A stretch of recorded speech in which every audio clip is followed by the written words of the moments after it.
Okay, I think I'll go ahead and call our meeting to order. I'm not sure if we're expecting anyone else, but welcome to our Waynesboro Advocacy Committee meeting for May. Sorry I can't join those that are in the conference room in Waynesboro. We have another committee meeting after this, so I'm double timing on Zoom today. And welcome Faye remotely, and I see some of the staff in the museum. So our first order of business is approval of minutes. Help me out, Jonathan. Do we have a quorum? I think we're a little shy. Might be a little shy on that, so I might have to call this an informational meeting and take that up, the approval of the minutes, take that up at the next meeting. So our first order of business, or at least information, is detailed design and update on the funding to finish the design process. I know that Carol and I followed up with a letter after our last meeting to the Foundation Finance Committee with a plan for how to fund the last steps in the design. So where do we stand, Jonathan? So the committee met last week, the Foundation Finance Executive Committee, and Joe and I provided all the information. Everything was all received. Everybody understands where things are at. So they did a motion to recommend that it goes to the full board. Fully expect the full board will approve it on May 16th at their meeting. So it's almost it's an extra step. We didn't necessarily even need a motion or for approval, but we wanted to go that step to make sure everybody's on board. So all good. And there are, Okay. sorry, Don. No, that's good news from the foundation, I think. Hopefully they will, like you say, take the recommendation of the finance committee at the full board meeting. About the other sources of funding, Jonathan, do you want to just remind us where that other funding is coming from? Yes, so we do have funding from store sales and admissions on the museum side. We've moved approximately 25 over, so that gives us an additional roughly $60,000 in the capital funds to go ahead and just kind of complete everything. We haven't moved the total amount over that we need yet. We're just kind of as we get into it and as the costs come in, we'll move more over. I can get into the just kind of general update on the entire project and talk a little bit more about what's upcoming, what we have to pay for. Sounds good. Okay. So Wyman Homes, as you guys know, they're nearing the completion of the preliminary design work. We have gotten our the cost estimate from them. Looks like it came in at $20,944,084. So that's just that's the basic construction. That's not counting all the soft costs. And then from DEB, the target was $19,642,304. So that's kind of the next step in the process is to get a value engineering study done. So they're currently working on that with another vendor, and then we have to go out and get. So currently, Scott and I are working with DEB to try to get a waiver, so we do not have to an independent value engineering study and an independent cost estimation at this point. That'll save us about $60,000 if we don't have to do those two things. Gunston Hall is another. They're working on projects now, and they were able to get a waiver for their independent VE study cost estimation. Really, we end up doing it again after. So that wasn't quite how it was when we started the project. It is that way now, that we have to complete one at the end of preliminaries and then at the end of working drawings. Originally, it was only at the end of working drawings. When you go out for bid for the project, they want to know they want to have as accurate a cost as they can before you put it out for bid. And then, so really it's going to be roughly another 18 months or so before we have to do another cost estimation. So we're trying to get Mike Gray from DEP to approve a waiver. So we don't have to do one at this stage. So that'll save us some money for sure. It wasn't, I give it a 50-50 shot. You couldn't tell you one or the other. You don't know until you ask. So we're gonna ask. Another part of the project that will add to the cost Timmons is working with, the Department of Conservation and Recreation, so DCR. If you guys remember, there's an executive order where DEB was now approving, you had to get approval to build in the floodplain, 500-year floodplain, obviously 100 years out. So that changed, in the last 8 months or so. So now, DCR is approving those plans. So we're going through the process with them. Last week, Joe and I put Timmons, who's our site engineer, who put them in contact with, DCR and copied, JMU on it. So Scott Watchner's on there too. And then Timmons is gonna send over all the necessary information, all the FEMA study, the floodplain work, all the surveys we've done, with the ground penetrating radar. And, seems like that should be all the information they need to get approval. And at that point, we'll present it to the local, Waynesboro group, who would be in charge of, site planning. Just as like a formality, just to go to them to say, hey, this is what we have, these are all our studies. Of course, it's all public information, so we just want to make you guys aware, that DCR has approved it and we're able to move forward. So then we'll send all that with the preliminary drawings to, DEB for the final approval to move to working drawings. And what office of DCR is reviewing or is responsible for reviewing the 500-year floodplain development? I'm working with Angelo, who was referred to me by Scott at JMU. So I think that it's a recent addition to their scope of work. So I think it's all hands on deck. We work with the head of maintenance and development. So. In DCR? Mhm. Okay. Yep. So I'm surprised it's not DEQ that you have to go through. Mhm. Is that did you say that's kind of a new role for DCR? It is, it's 100% new. Prior, to the governor's executive order, there was really no, DEP would approve it as you were going through the process, and the executive order made it so that you had to get approval, for the 500-year floodplain, it was a big deal. I had to go to the governor's office essentially. So then they kind of rolled that back since, with this administration, they rolled that back to where now DCR is providing that service. And I think they've done a handful of projects at this point. Their dam safety division is the one that controls like flood control dams, and so it kind of makes sense that it would be in DCR. I just wondered whether or not that was another office under dam safety or something like that. I can definitely get you the contact information, but we went to the director of the program who was supposed to be approving it, and she asked us to just send in. She asked us to put her in contact with Timmons, and then Timmons would send her the information on the site plan. And yeah, I guess if you can share your contact information, I'd be interested to know. Even if we don't do anything to follow up, I'm just kind of curious where it sits in DCR. Yeah, sounds good. We can do it. Let's see.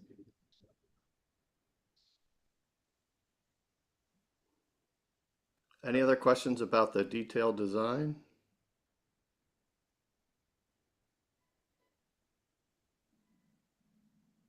Add real quickly, it is still up in the air where we're going to find the funding for the sustainable energy requirements, 2 kW per square foot. So it seems to be leaning on the state side. So I think we're going in a good direction there.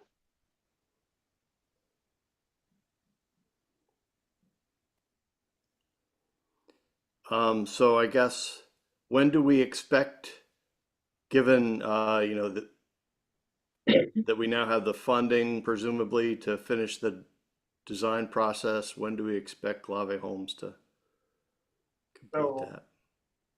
They have never worked with DCR before on the floodplain, assuming 4 to 6 weeks for that. That should tie into when we can get hopefully we'll get the waiver, but if we don't get the waiver, it'll be about another 4 to 6 weeks to get our independent BE study done and our cost estimation done. So 6 to 8 weeks from now, we should be able to submit 100% everything to DEB for approval to move. Okay. So what would that be? End of June, maybe something like that? For the first, right after start of the next fiscal year. Right. Okay.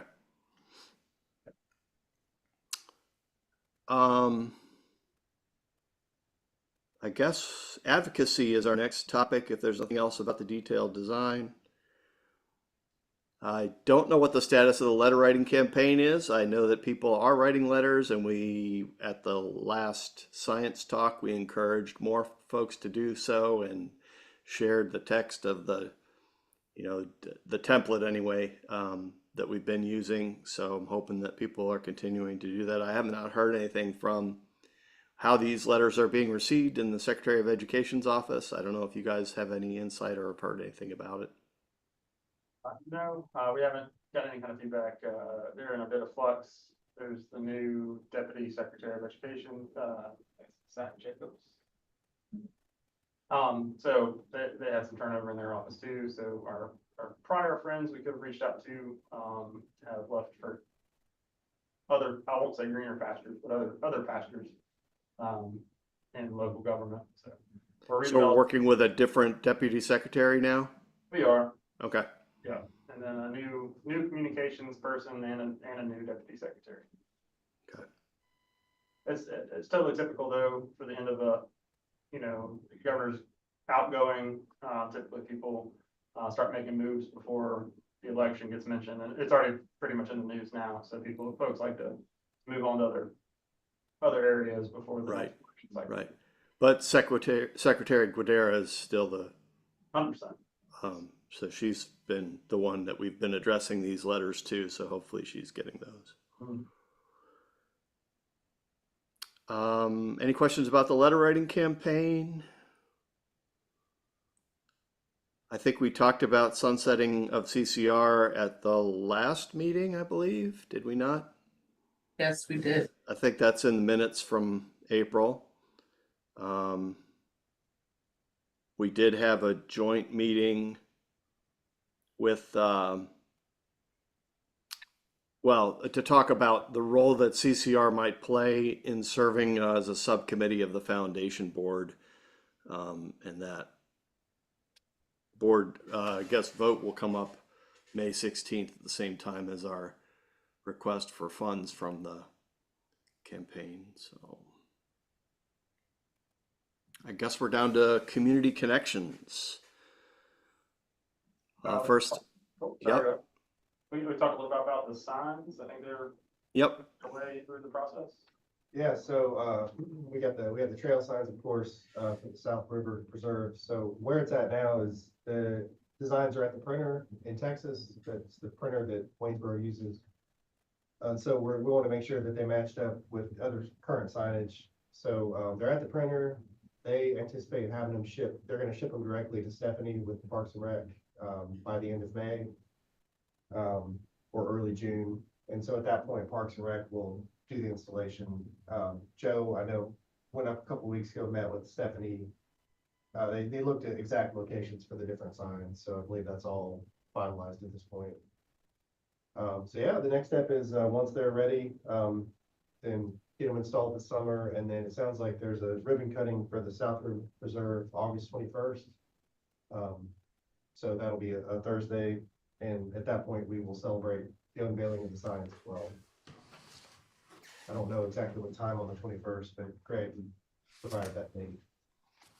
Okay, and the signs are going to include those three-dimensional pieces that are being manufactured separately and then will be attached at some point? Yes. So depending on when those are done, we will either take a road trip up there and with the 3D printing person and install them, or if they're easy enough for the folks in Waynesboro to install, we can just ship them up there, but we'll kind of work that out. So that element will either be installed before they're put in the ground or in conjunction with it. Right. That's in process as well. Okay. So they'll probably hopefully be up for a month, at least a month before the unveiling, which is good. We don't want to cut it too close. And the the Dominion representatives are up to date. They're good with the August 21st date. They're excited. So that's what we're shooting for. Great. I'm assuming the Stephanie on the call is the Stephanie not from Parks and Rec, but from Economic Development. Is that right? You are assuming correct. Sorry, I Okay. have a All right. sick kid here. Okay, no problem. Waynesboro Theater Lecture Series, as I mentioned, we just held our last one. It was actually with Timmons, and an interesting question came up during the talk or after the talk during the Q&A, where somebody asked about whether or not the museum footprint would be within the floodplain, because she showed some floodplain maps. And in fact, I was able to point out exactly where the parking lot was and that it is in the 500-year floodplain. So, and as you said, Timmons is the contractor for our project work too. So I guess I don't know whether they'll be sharing the exact same floodplain map, probably. Yeah, I think that. Yeah, I would hope so. Right. But that was the last lecture in our series for this season, and we'll start again in September. So we appealed to the audience there for ideas if anybody has them, and I know Faye has followed up with the conversation we had last time, making some contacts with DCR Natural Heritage. And so hopefully we'll have a good lineup of speakers for the next season. Anything else about the lecture series?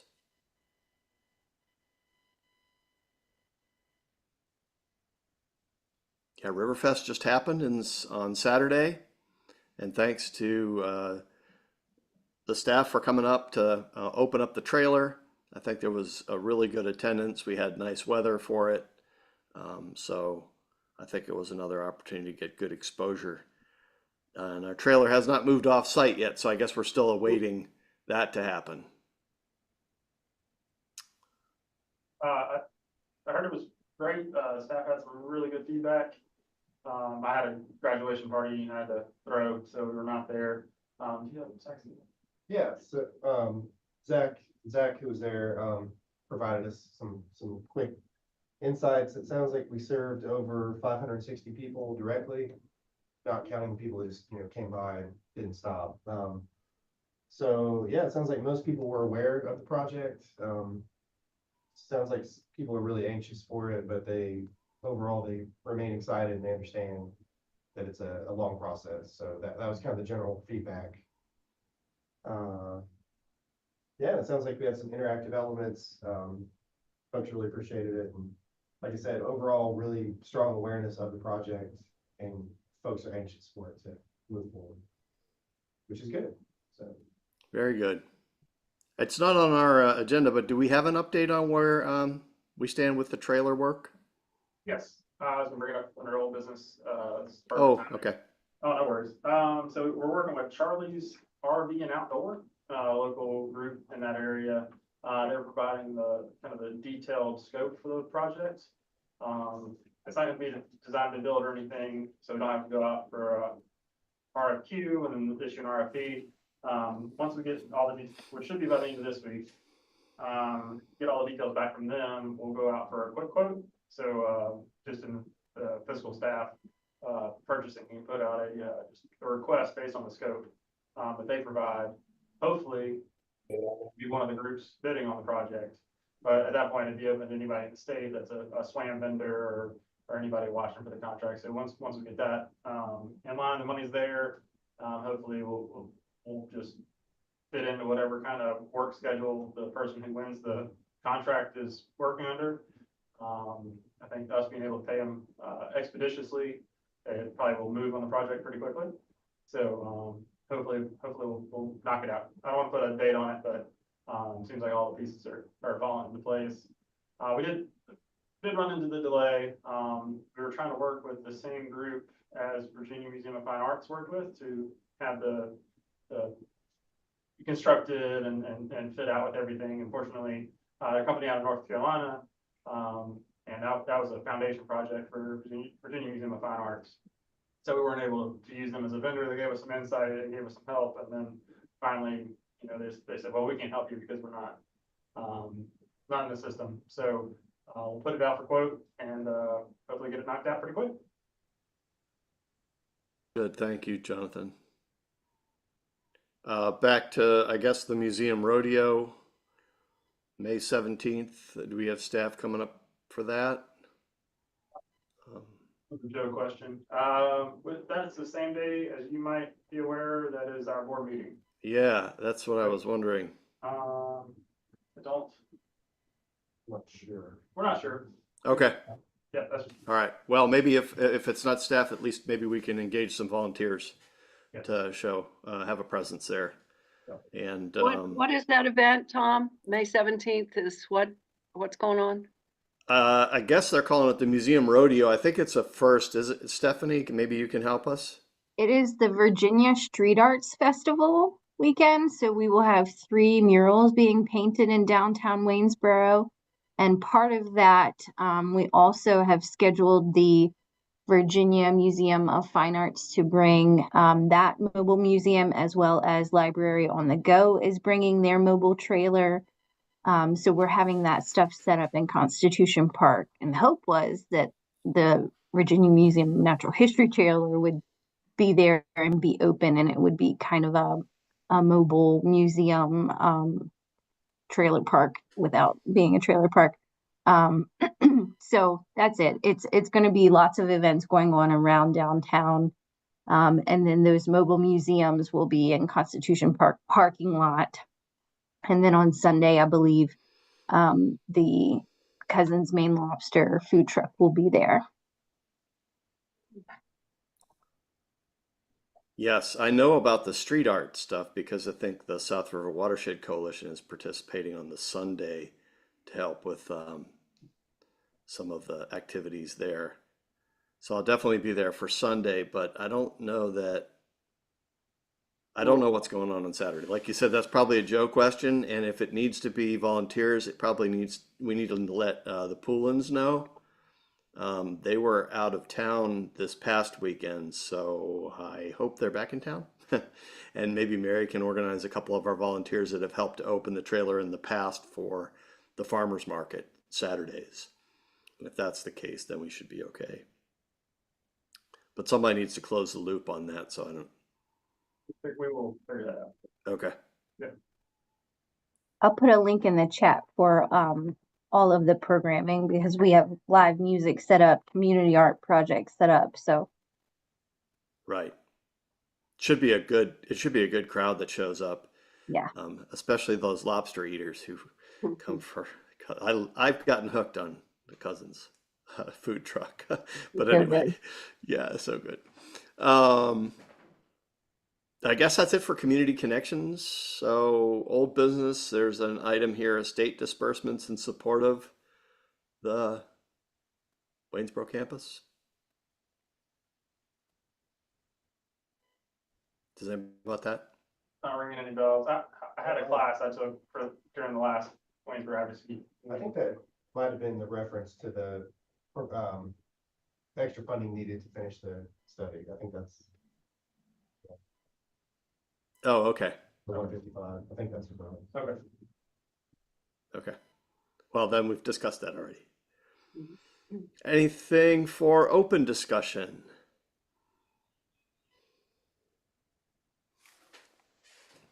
When is our next meeting? June 2nd? That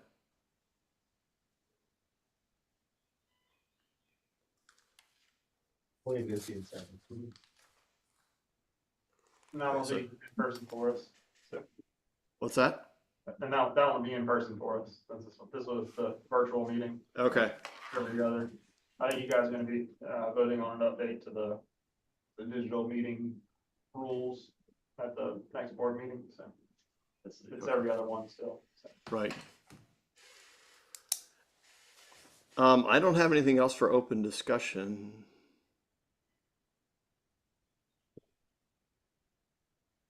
Well, we were very efficient. So that's good because, as I said, I've got a plan for another meeting, so this works Yeah, I out do well for me. too. So thank you, Okay. Tom, for All right.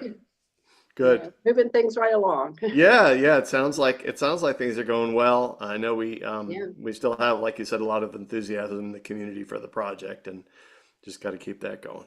So I will declare us adjourned and see you in June, if not sooner. Yep. Okay. You all. Tom. See ya. Bye all. Bye. Bye.